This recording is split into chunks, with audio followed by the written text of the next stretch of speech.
mais um Estúdio A com Assis Medeiros e a queridíssima, maravilhosa Rita Benedito, cantora, compositora, falando com a gente direto de Copacabana, no Rio de Janeiro, para mais um Estúdio A em casa. Quando quiser, Assis. Embora. Quem é o cavaleiro que vem de Aruanda? É o chassi seu cavalo com seu chapéu de banda. Quem é o cavaleiro que vem de Aruanda? Sou de São Benedito do Rio Preto. Ah, que bacana. Uma cidade que fica perto dos Lençóis Maranhenses. Ele é filho do verde, ele é filho da mata, Saravá, Nossa Senhora, a sua foi chamada. Eu nem me lembro mais que eu gravei isso, eu me lembro que eu gravei isso. Não, que... eu tô dizendo isso porque eu vi aqui outro dia, eu tava finalizando a trilha, tava gravando aqui algumas coisas, o resto da trilha, e tinha você.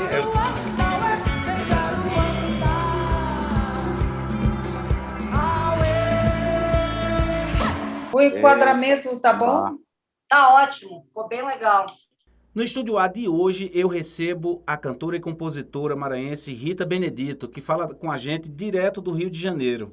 Tudo bem, Rita? Seja bem-vinda aqui ao Estúdio A, da TV Senado. Tudo bem, Assis? Um prazer imenso estar aqui com vocês no Estúdio A, da TV Senado e também da Rádio Senado, que é uma rádio que me toca muito e eu sou muito agradecida pela rádio divulgar tanto o meu trabalho. Sim. É um prazer estar aqui com vocês. É verdade, a Rádio Senado toca sua música há muitos anos, a gente acompanha aqui e realmente é uma rádio que toca compositores e cantores diferenciados, digamos assim, né? Porque hoje em dia é difícil, né? A maioria das rádios não tem tocado a música popular brasileira, né? A MPB ou músicas mais independentes, né? A internet hoje virou o grande lance, né, Rita? Total. Pois é. E aí eu falo... A gente pode começar, Rita, pelas tuas músicas novas, os teus novos lançamentos, que tem um single, né, com o Zé Cabaleiro, que é uma música de um compositor que nós conhecemos, eu e você pelo menos muito bem, que é o Joãozinho Ribeiro. Nós já fizemos aqui no Estúdio A com o Joãozinho Ribeiro e com o José Sobrinho, os dois juntos aqui, só que foi no estúdio, né? E uma música que com afeto das canções, né? Que você gravou com o Zé Cabaleiro. E acho que é a mais nova, né? Que tá lá nas plataformas, né? Fala um pouco dessa música, porque tem um clipe muito bonito que reúne o José Sobrinho, o Joãozinho Ribeiro e o César Teixeira, que são 3 grandes compositores maranhenses. E, enfim, eu tô falando mais do que você hoje, né? Mas fala um pouco desse clipe, porque eu me emocionei vendo esse clipe, né? Na verdade, quando começou essa pandemia, ano passado, né, o Joãozinho estava me mandando muito, o Joãozinho Ribeiro, compositor maranhense, né, que você falou, ele me mandou várias músicas pelo WhatsApp e eu fui guardando as músicas, porque tanta coisa boa. O Joãozinho é um poeta de mão cheia, assim, aquele cara mesmo com a verve forte na palavra, no sentido das coisas, das mensagens. E aí ele me mandou várias canções e eu escolhi 2. A primeira eu lancei no começo do ano, mais ou menos Amor em Maior. junho. Isso, Amor Maior, porque diante da pandemia todo mundo assustado, apavorado, todo mundo recolhido, isolado. Aí eu falei, nós precisamos falar de amor. Nós temos que vibrar uma energia de amor aí, porque senão o medo, o desespero vai tomar de conta e a gente não vai conseguir sair dessa onda. E foi dito e certo, assim, estava bem complicado. Aí eu gravei Amor Maior, mas eu tinha escutado também o Com Afeto das Canções, porque eu falei, nossa, isso aqui é como a gente diz lá no Maranhão, uma pedra de responsa, um reggae, né? É um reggae forte com a letra dele é uma mensagem mesmo assim. Eu fui muito pela mensagem e o fato de ser o reggae, né? Porque o reggae é um gênero universal e ele é ensolarado, iluminado. Então eu falei assim, vou esperar um pouquinho, vou dar um tempo do Amor Maior criar asas e depois vou lançar Com Afeto das Canções. E quando foi final do ano, a gente resolveu gravar. A gente que eu falo foi o maestro Zé Américo Bastos, né? Que é maranhense também. E eu falei, Zé, ele já tinha feito o arranjo de Amor Maior, e eu falei, Zé, vamos fazer essa música para o começo do ano, virada aí de 2021, porque eu acho que vai verão, a gente põe essa energia toda do reggae para fora. E aí Joãozinho topou, né, que é o compositor, a gente fez uma produção e aí convidamos o Zeca. Eu falei, vamos chamar o Zeca, porque acho que mais que nunca a gente tem que somar as vozes, as forças, as ideias, né? Sempre deveria ser assim, sempre. E agora mais que nunca. E aí o Zeca topou de imediato e a gente gravou primeiro lançamos o single, né? E depois veio a ideia do clipe que Joãozinho articulou com uma cineasta maranhense, que é a Thaís Lima, né? E aí ela fez toda aquela viagem lá nas ruas de São Luís, com aquele universo regueiro das ruas do centro histórico, e chamou os mestres, Joãozinho, Josias, César Teixeira, para dar a mensagem, porque a música fala: deixar que o mundo se dane, não, que o amor não nos abandone em vão. Então essa é uma mensagem mesmo de não perder o leme, né? Não perder a força, não perder a esperança das coisas, né? Porque o medo e o desespero, como eu disse, se espalha muito e as pessoas começam a morrer mais de medo do que do próprio vírus, na minha opinião. É verdade.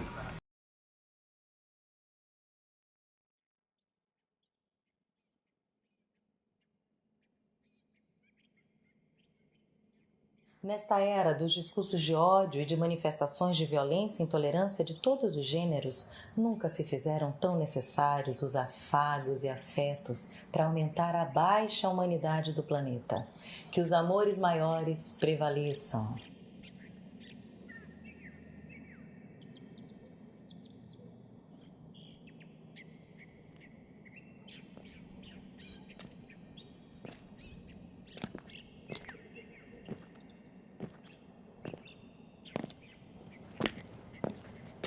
Josias e Lenita, vamos encontrar com César Teixeira lá na cantina do Bibi, compartilhar muitos afetos e canções. Vambora.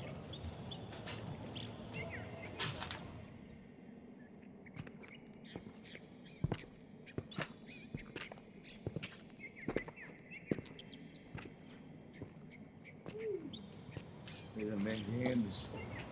Vamos sentar. E aí, você? Como é que tá? Tudo bom? Tudo bem? E aí, Lenita? Tudo bom? Vamos sentar. César, coloca aquela canção para a gente compartilhar os nossos afagos e os nossos afetos. Bota aquela pedra com Zé Cabaleiro e Rita Benedito. A música de Joãozinho Ribeiro com afeto das canções.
Deixar que o mundo se dane, não.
seu prumo, seu próprio compasso.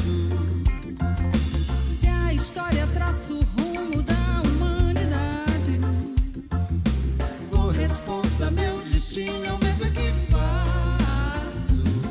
Deixar que o mundo se dane, não. Que o amor não nos abandone, não.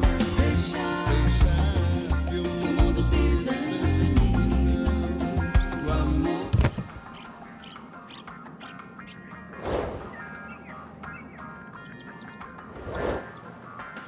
Não nos abandone, deixar que o mundo se dane, não. Que o amor não nos abandone em vão. deixar Que o mundo se dane, não. Que o amor não nos abandone em vão. deixar que o mundo se dane.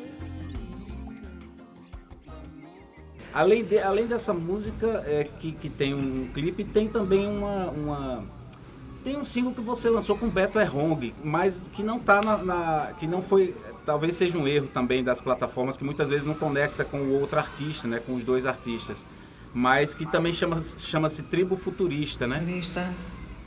Agora você lançou também, no ano passado, em plena pandemia, algumas músicas, né, se não me engano 3, que foi o Beijo na Boca, do Erasmo de Bel, que ele canta com você, que é um grande Sim. compositor, que tem, no seu primeiro disco, tem Filhos da Precisão, que é uma música incrível, né? Ele mora aqui, ou morava aqui em Brasília, né?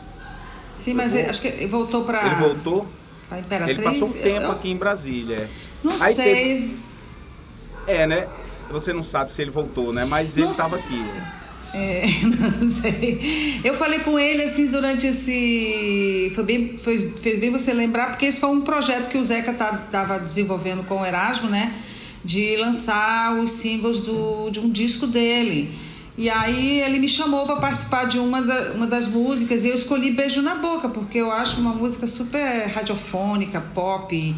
E o Erasmo tem tanta coisa boa, mas assim. Sim. Muita coisa boa, assim, eu acho que para muitos singles e muitos discos, o cara tem realmente uma fonte inesgotável de canções. E um violão bonito, né? O violão dele é único, né? A pegada do violão, né? Aí a gente se falou e foi muito legal gravar essa música, porque o Erasmo já tinha feito só uma música dele, que como você falou, era o Filhos da Precisão, que eu gravei, que tem um clipe também, que eu fiz na Marginal de São Paulo, quando eu gravei meu segundo disco, Pérolas aos Povos. Eu adoro ele, acho fantástico, assim. E agora, o Beto Errong, que tu estava falando, só completando, o Beto tá nas plataformas, o single. Sim, eu vi nas plataformas, mas não tá no seu canal, é isso que eu estava dizendo. Muitas vezes é erro das próprias plataformas, de não conectar um artista, né, com o outro. Não, é que o próprio artista tem que fazer, quando levanta essa música, né, como eles dizem assim, suspende a música para a plataforma, ele tem que fazer um link, o próprio artista junto com a distribuidora, no caso dele, a One, tem que fazer essa conexão de vai pro da Rita e vai pro seu. E eu acho que o Beto, eu não sabia disso, até bom saber, porque aí eu vou entrar em contato com a One, que é a mesma distribuidora, e ver se a gente consegue levantar, porque foi uma experiência muito legal, porque o Beto é um dos novos nomes da música maranhense, e ele faz justamente essa mistura, né, do beat, do trap, do hip hop com a música maranhense, e ele tem toda uma estética visual e de linguagem que eu me identifiquei, porque eu achei muito interessante, muito rica. E aí eu quis gravar o Tribo Futurista com ele para a gente somar mesmo também as forças e uma geração se conectar com a outra e não perder o fio da meada da música maranhense, que é muito rica, na minha opinião. Com certeza.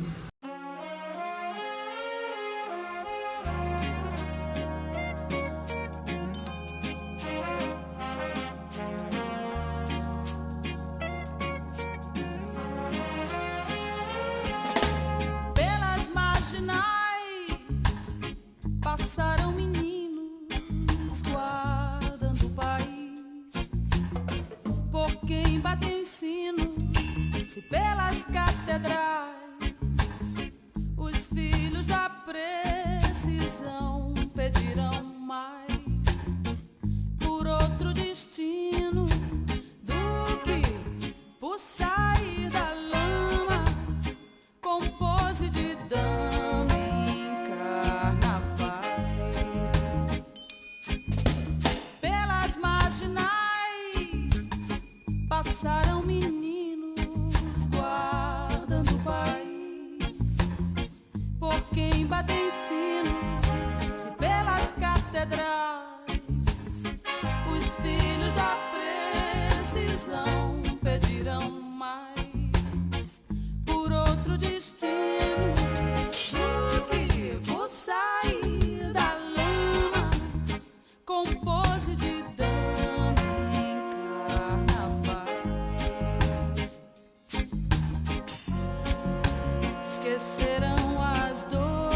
destino do que por sair da lama, compose de dama em carnavais. Esquecerão as dores, lembrarão de Deus num porvir que a flor e dor.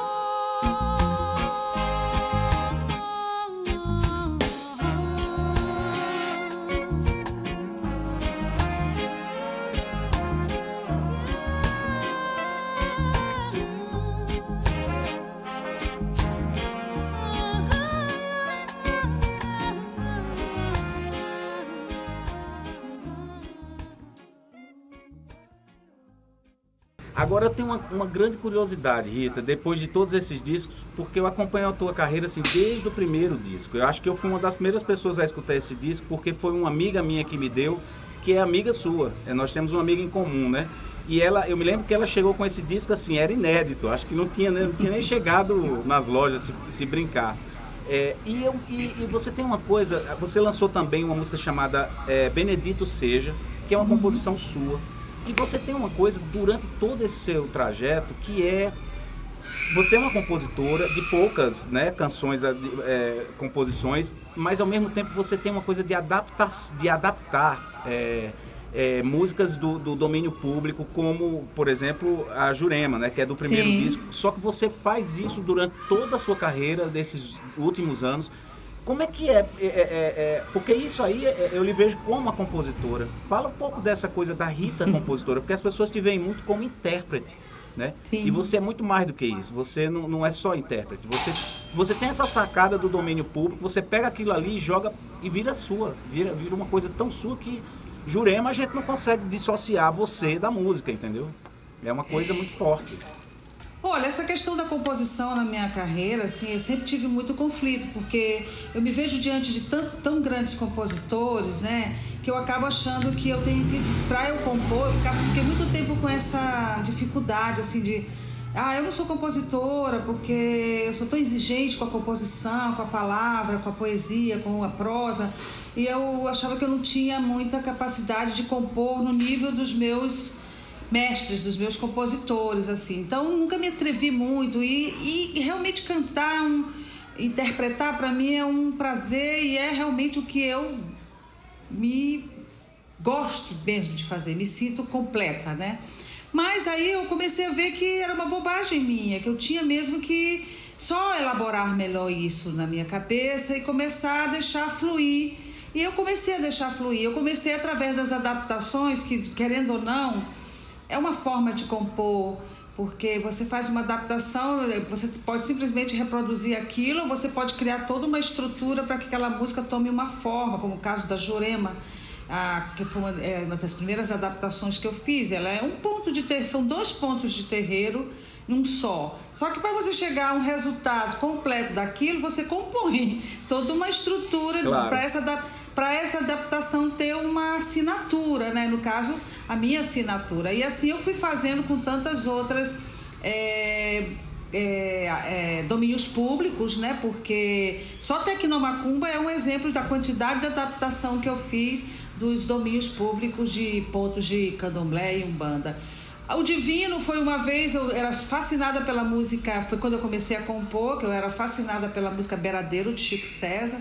E eu dizia, Zeca, eu adoro essa música, eu vou cantar. E o Zeca pra mim falou, o Zeca Baleiro falou assim, tu não vai cantar essa música não, nós vamos fazer uma. Aí eu falei, quê? Eu falei, eu vou te dar a letra e tu faz a música. Aí ele me deu a letra do Divino e eu fiz uma música inspirada nas caixeiras do Divino Espírito Santo, que é aquela levada, aquela divisão toda muito particular do Divino lá do Maranhão, né? Aquelas mulheres cantando, a melodia toda muito sinuosa. Então foi a primeira vez que eu fiz uma composição, aí eu fiquei mais animada com essa possibilidade. E depois no segundo disco eu resolvi fazer o Nagira, que é uma homenagem aos orixás, também já foi uma brincadeira vocal. E aí eu fui exercitando aos poucos a minha maneira de compor. Hoje eu componho muito mais e já me sinto mais segura com relação à composição, mas eu também não fico muito na onda de que ser a compositora, porque eu confesso que eu sou muito chata com essa questão da composição, acho até que demais diante se você vê tanta gente que compõe assim algumas coisas que mas fala é porque assim. essa sua ideia é interessantíssima, você trabalha muito com essa coisa do domínio público, quer dizer, das canções que estão ali, que você pode simplesmente se apropriar de uma forma legal dessas músicas, né? E isso é muito bonito, você dá uma roupagem diferente para isso, né? Porque é um universo tão rico, tão grandioso, essa coisa do domínio público, porque são tantas canções, são tantos pontos, são tantos cânticos que existem, né, que se perdem às vezes. Então, eu acho que dá para você trabalhar várias formas de transformá-los, mostrá-los e readaptá-los de uma maneira diferenciada, né? Eu não sou a única na música brasileira, porque tantos outros compositores já vieram trazendo dentro de suas canções, né, as referências. Claro. Tipo o sino da igrejinha faz Belém, bem, todo mundo viu isso com o Martim da Vila, mas isso é um ponto de Umbanda que ele adapta no jeito dele, dentro daquele disco maravilhoso, que esqueci o nome dele, um disco famoso, que tem toda esse universo da Umbanda que ele resgatou, e ele mesmo já faz tudo isso. Então vários compositores vão usando esses elementos como mote, né? Aí constrói em cima disso uma outra letra. É fantástico, assim. Eu gosto de fazer isso, realmente.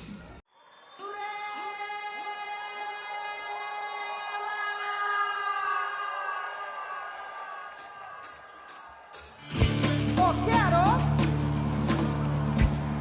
Oxóssi é caçador, ô lua branca, leroê, ô lua branca, leroa, ô lua branca, leroê, ô lua branca, leroa.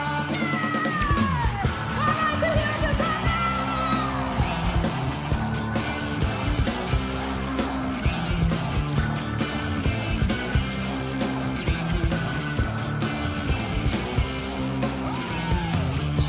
Quem é o cavaleiro que vem de Aruanda? É Oxóssi, seu cavalo, com seu chapéu de banda. Quem é o cavaleiro que vem de Aruanda? É Oxóssi, seu cavalo, com seu chapéu de banda.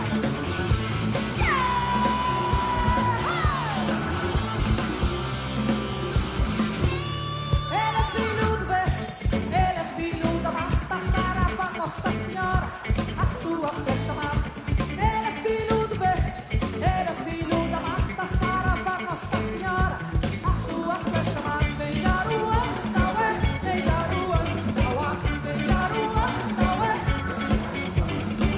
vem de Aruanda, ué, vem de Aruanda.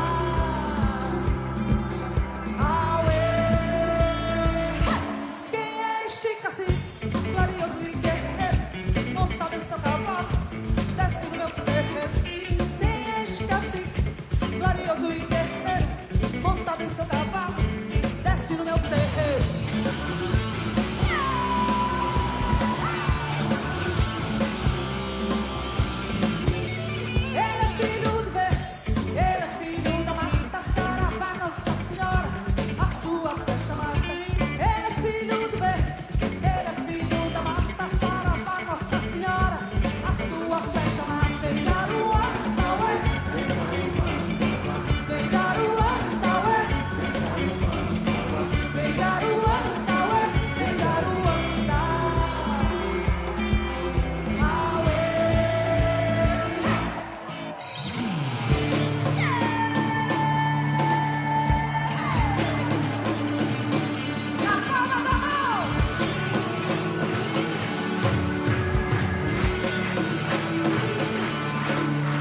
Ô, Rita, essa ligação, que aí a gente falou do domínio público, das músicas que estão ligadas à religiosidade, né?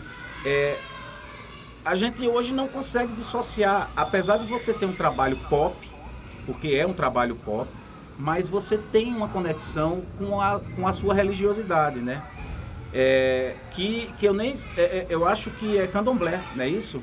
Porque existe diferença entre o candomblé e a Umbanda. Acho que a Umbanda é essencialmente brasileira, né? Foi criada no Brasil. E no Maranhão tem o tambor de mina, que é tocado dentro de um ritual religioso nos terreiros, né?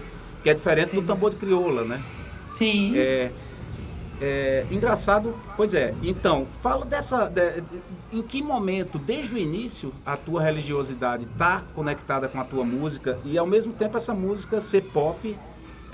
Por mais que uma vez eu vi você dando uma entrevista dizendo assim que tinha gente que tinha medo de ir no seu show, né? Por causa não vou no show dela não, porque eu sou religioso e ela é da Umbanda, ela é da, né? Uma coisa desse tipo assim que a gente vê hoje no Brasil, né? Olha, são várias questões que você levantou aí. Uma delas assim, eu canto a religiosidade não só minha, mas de boa parte do povo brasileiro, né? Eu canto mais que a religiosidade, eu canto a cultura popular do Brasil, a diversidade cultural brasileira, que vem da herança do povo ameríndio, né? Dos povos originários e vem da mãe África, né? O brasileiro sofre de todo esse conflito e de tudo que a gente vive hoje. Eu acho que é um conflito de identidade, né, de problemas sérios de autoestima. O brasileiro não reconhece o que ele é e o que ele tem. No momento que a gente não sabe de onde a gente veio, nem o que nós somos, nunca vamos chegar a lugar nenhum, porque todo mundo fica colocando tudo debaixo do tapete. O melhor é o que vem de fora, o melhor é o que o fulano na Europa e nos Estados Unidos fazem, e o brasileiro, ele não se vê, ele não se enxerga. Por quê? Porque ele é formatado na dor. Eu acho que o Brasil tem uma formação de dor. Ele é invadido, porque não é colonização, isso é invasão, né? pelo elemento europeu. Ele é escravizado, porque o negro que veio, a revelia para cá, veio escravizado, então ele viveu anos escravizado. Depois disso, ele teve que sofrer as torturas de uma ditadura, que eles insistem em dizer que não existiu. Então, imagina um povo desse. E várias ditaduras, na verdade, no mínimo 2, né? Porque teve a do Estado Novo também, na época de Getúlio Vargas. Né? Exatamente. Então, assim, para pensar num país de 500 e tantos anos, estruturado em dor. Então, isso afeta profundamente a autoestima. Afeta a identidade, assim, as pessoas ficam tentando se afirmar e não conseguem, porque a gente vem rolando dor há muito tempo, descaso, desamor, desrespeito à nossa história, à nossa cultura, à nossa estrutura de país, entendeu? É um país rico, um país que tem tudo para dar certíssimo. Não dá por quê? Porque a gente tem alimentado, e digo a gente, não são os políticos que colocamos aí no Congresso Nacional e etc., e presidentes e tudo mais. Somos nós também responsáveis por tudo isso. Por quê? Porque sofremos um problema sério de identidade. Então, eu canto a cultura brasileira. Quando essa história começa comigo lá no Maranhão, porque eu vivenciei e vivencio até hoje a cultura maranhense, a influência do negro, do índio na nossa história, o tambor de Mina trazido pela Anã Gotimê, que é a grande rainha africana, que foi para foi para o Maranhão levar o tambor de Mina e construiu toda aquela estrutura matriarcal do tambor de Mina. Daí veio a influência dos nossos ameríndios, trazendo a encantaria E o Maranhão tem isso muito forte. Tanto os ameríndios, os índios, né? Porque o termo ameríndio é mais, antropologicamente falando, é mais correto, né?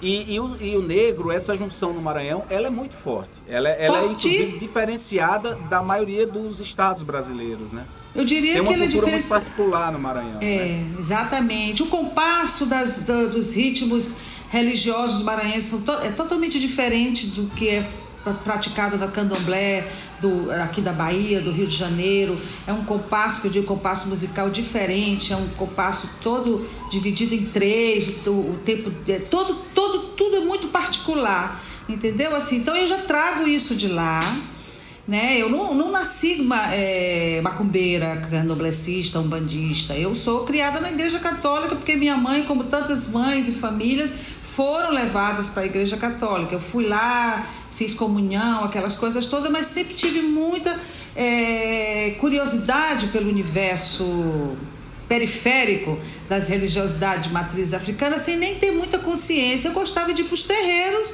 e gostava de ver aquela coisa linda que é uma festa de terreiro. A dança, a música, a comida, a celebração da vida, os elementos da natureza presentes, as pessoas em transe, uma comunicação divina um pouco com menos culpa e pecado, né, sem a obrigatoriedade do silêncio e do respeito, entre aspas, que é muito imposto pelas igrejas católicas e evangélicas, uma visão mais aberta das coisas. Aí eu fui buscar isso. E quando eu venho para cá, para o sul, né, São Paulo e Rio de Janeiro, principalmente o Rio de Janeiro, porque em São Paulo eu já era do candomblé e da umbanda, mas eu não praticava lá, porque em São Paulo também é uma coisa que tudo muito... Não dava nem para fazer um despachozinho na encruzilhada, porque o povo já vinha em cima de mim, entendeu? Eu digo, gente, eu só estou colocando uma bebida para o meu Exu. Não era muito fácil. Uma vez que eu chego no Rio de Janeiro, eu digo, pronto. Cheguei na terra da macumba, a galera é macumbeira mesmo, e você vê as pessoas fazendo as coisas aqui. Agora nem tanto, porque a pressão tem sido tão grande, né? Não só pela pandemia, mas pela essa intolerância religiosa, pelo preconceito.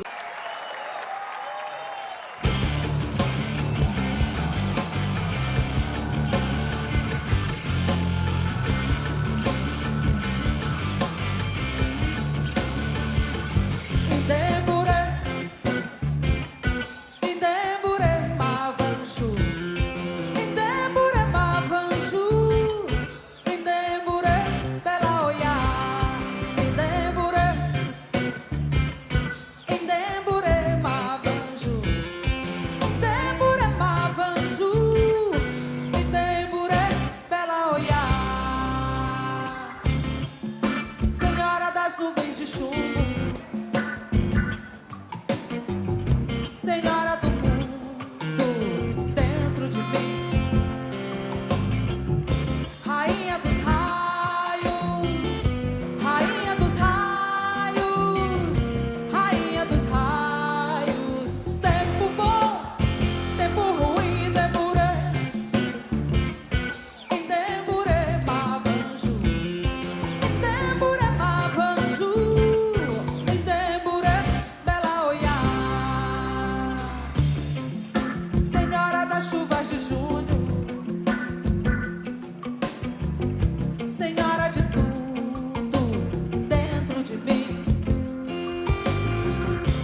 partido ao meio, no meio da tarde.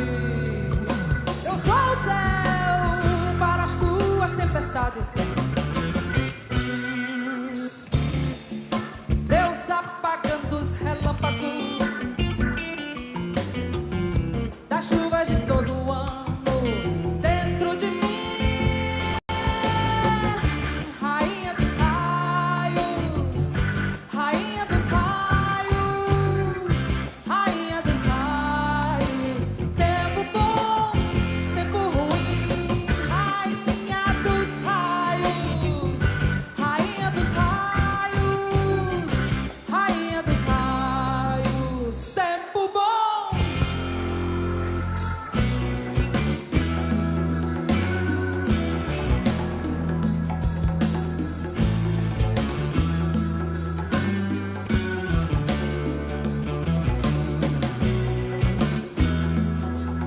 Senhora das nuvens de chumbo, senhora do mundo dentro de mim.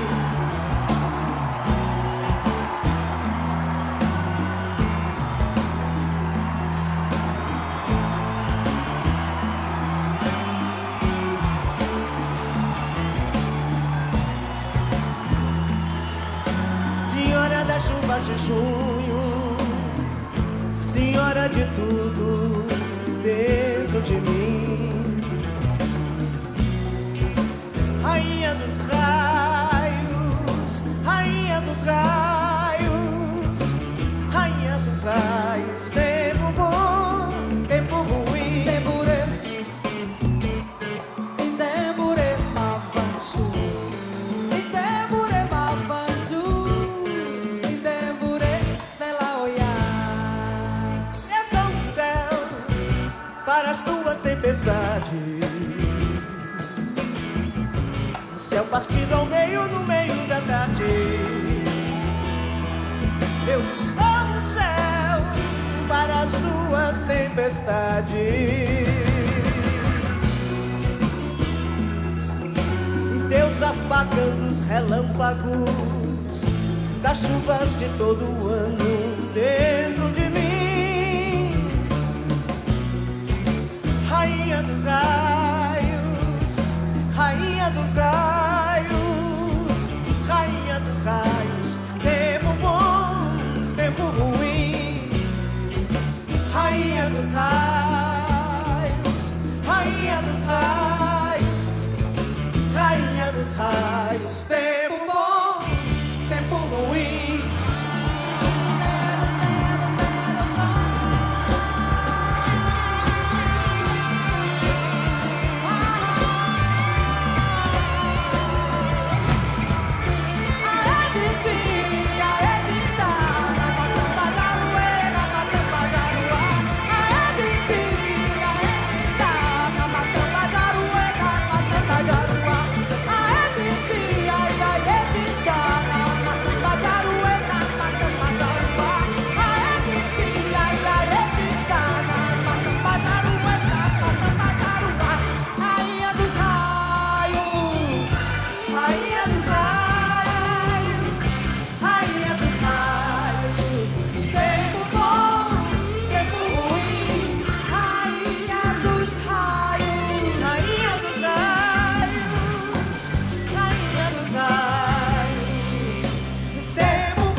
Maria Bethânia.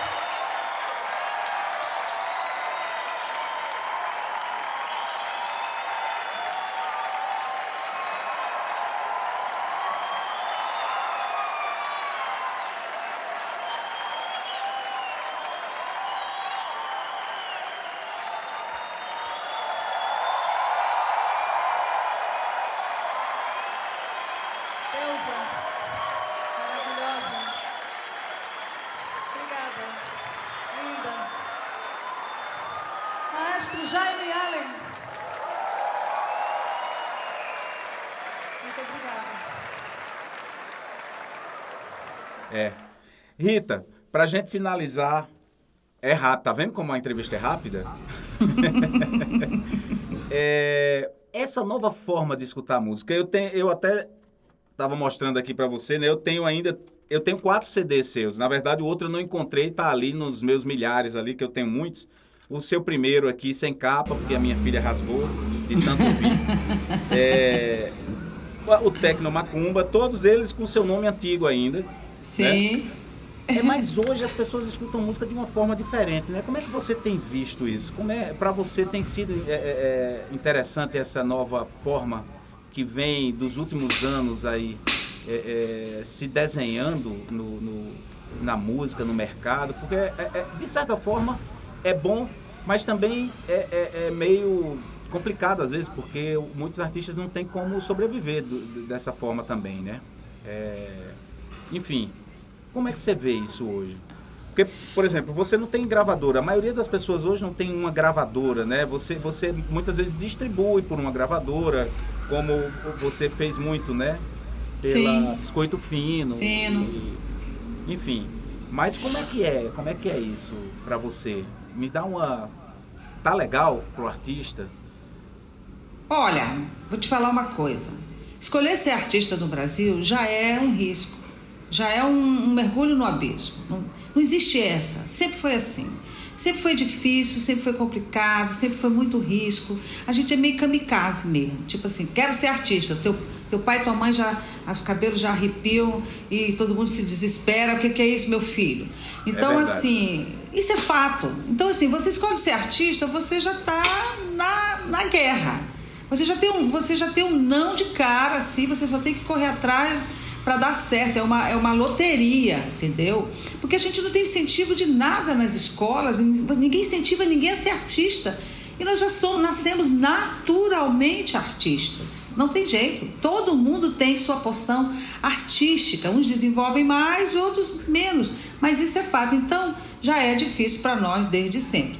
O que acontece? Eu sou da época do disco, até do LP lá. Então, o que acontece é um processo de mudança, não sei se é evolução, mas de mudança de maneira de acesso às coisas, né? Eu me lembro que em São Luís, para ouvir um disco de Tamara Assunção, eu tinha que fazer uma reunião com amigos, porque o fulano trouxe o LP de São Paulo e a gente tinha acesso. Só tinha o rádio para ouvir, era muito difícil. Eu queria estudar músicas e não tinha música porque eu não tinha acesso a ela, não podia comprar o disco que era muito caro, tinha que pedir emprestado para os amigos. Então, assim, por um lado, como eu te falei, a internet chega, né? E as gravadoras também chegaram, bombando, tudo era muito dinheiro rolando, advances e etc. Mil possibilidades para uns e para outros não. Então, assim, são todos processos que a gente foi acompanhando e que a música, muito sábia, porque é uma entidade, a música realmente é uma grande entidade, uma deusa, ela chegou uma hora e disse assim, chega, basta, vocês não mandam em mim, vocês não podem me controlar onde eu devo e posso chegar, eu sou fluxo, água, e acho que nesse ponto a internet chega para dizer, tomem, tudo que vocês quiserem ouvir, do bom ou do ruim, tá aqui. Tá aqui, né?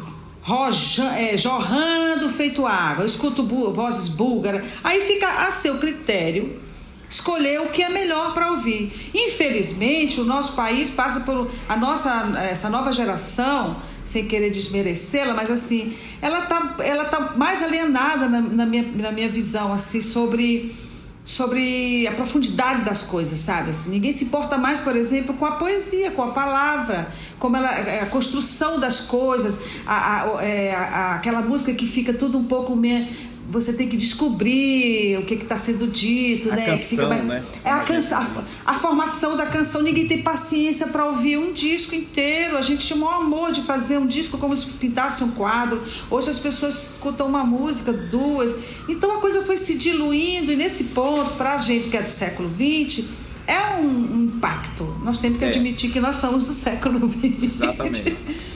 E aí rolou um impacto muito grande, porque a gente já não ganhava dinheiro muito com disco. Eu digo, eu como artista independente, eu fui de gravadora, mas assim, só ganhava dinheiro com disco e vendia milhões, sei lá, disco de ouro, não sei o quê, aquela coisa toda. Então assim, a gente ganhava dinheiro com o quê? Com show. O artista, principalmente o artista, diria, independente, sem muito muitos milhões de venda, ele ganhava dinheiro com o show.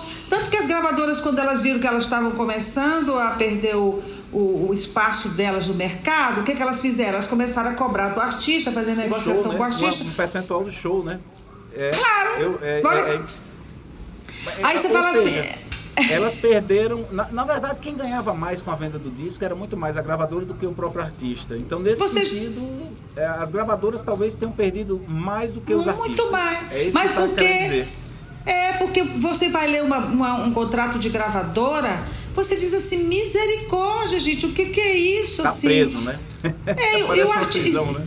E você tem que ficar lá esmiuçando aquilo, é um risco. Ou você entra naquilo para tentar avançar, ou então você diz não faz nada. Então é complicado. Aí eu acho que isso assim tem tudo o lado bom e o ruim das coisas. Existe essa facilidade toda hoje, que tudo que você quer tem aqui, né? Às vezes muita mentira, né? E às vezes muitas verdades.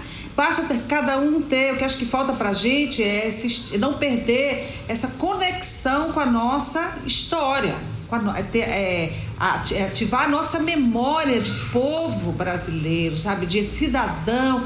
Tudo que nós construímos, tudo que faz parte de nós é importante manter. E isso me preocupa mais, assim, com essa nova geração, é esquecer essas relações que é da oralidade, né, que vem das coisas da ancestralidade, né? E eu não estou falando de religiosidade, coisa nenhuma, eu estou falando da história que constitui nosso país, que vai ajudar a mantê-lo por muitos anos com uma identidade. É isso que precisa. Aí o nosso jovem vai querer ouvir a Clementina de Jesus sempre, vai querer ouvir o Noé Rosa, vai querer ouvir... Tem gente que não sabe nem quem são esses compositores, não tem... A música popular brasileira virou um beat, que eu adoro beat, olha, eu adoro o ritmo, mas ela virou um beat com algumas riffs de palavras. Agora, as riffs de palavras, a música anda muito sem harmonia e sem melodia, né? Essa que é a verdade. Virou, exatamente. Eu sempre digo assim, são dois pontos que pra gente do século XX fazem parte essencialmente da música. A melodia e a harmonia. Você vai estudar música, você estuda isso, né? Mas hoje você não precisa estudar isso mais. Se você tiver um computador que faça uma batida e alguém fala em cima, não precisa de... E a qualidade de áudio mesmo. Hoje as pessoas estão se especializando em mixagem para MP3, gente. Mixagem para MP3 é super compressão de som, perde agudo, perde grave, perde tudo. Você já não escuta mais o som na potência viva dele. É um negócio assim para ouvir. As pessoas escutam música hoje no celular, né? Essa que é a verdade. Então, perdem a nuance, né, da música. Infelizmente... Mas aí, o povo que a gente fala isso, vão dizer assim, esse povo da antiga. Esse povo velho, né? Vão chamar a gente de velho. E a gente assume, mas tá bom, a gente é velho. Né? Desculpa, mas a gente gostava das coisas boas mesmo, do somzão ali potente. Será que daqui a 100 anos não vai existir mais melodia? Eu acho que o ser humano vai chegar num ponto que ele não vai mais reconhecer a melodia. Talvez seja isso, né? Olha, não sei, não quero estar aqui para ver, não. Porque melodia, para mim, é tudo. Melodia é o fluxo do rio, cara. Para mim, a melodia é som do universo. Também acho, mas é isso que eu tenho visto, é a música sem melodia. Onde é que a gente encontra a Rita Benedito, né? Você tem um site, né? Coisa de gente do século XX, hein? Ter site. Não, tem o site. Todo mundo fala isso, que o site não tem mais função. Eu digo, eu acho que tudo tem função.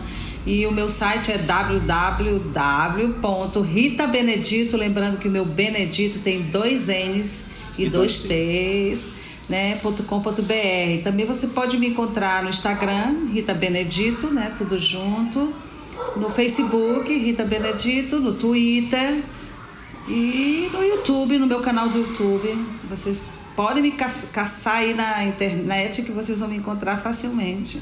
Lembrando pela página dá para ver vários vídeos, a gente já vai direto, né, para o YouTube. Sim. Tem vários clipes muito legais lá na página.